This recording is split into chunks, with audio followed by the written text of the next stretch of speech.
Индия может стать еще одной страной, куда перенаправят потоки экспортной древесины из Коми. Об этом говорили сегодня на заседании Совета по улучшению инвестиционного климата и развитию экспорта.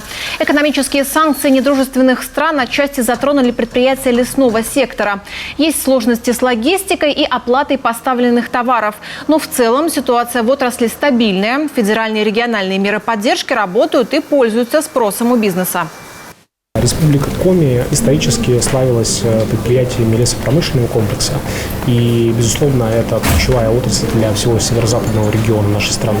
И в этой связи мы видим по обращениям наших компаний, экспортеров, которые заинтересованы в выходе на новые рынки, в части продукции, например, лесопромышленного комплекса, то основными странами, куда до сих пор продолжаются отгрузки, и даже некоторые компании мне говорят, что у них ни в коем образом не пострадал объем экспорта, несмотря на все то, что происходит сейчас в экономике.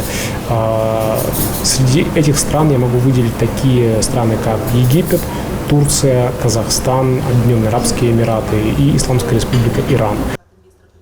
Руководитель Минэкономразвития и промышленности Коми Ольга Турышева рассказала о существующих мерах поддержки предпринимателей. Это льготные каникулы и кредиты, поручительства, гранты, содействие в поиске рынков сбыта. Для подготовки и переобучения кадров свои программы представили Минтрудсоцкоми и Министерство образования. После чего представители министерств и ведомств ответили на вопросы предпринимателей.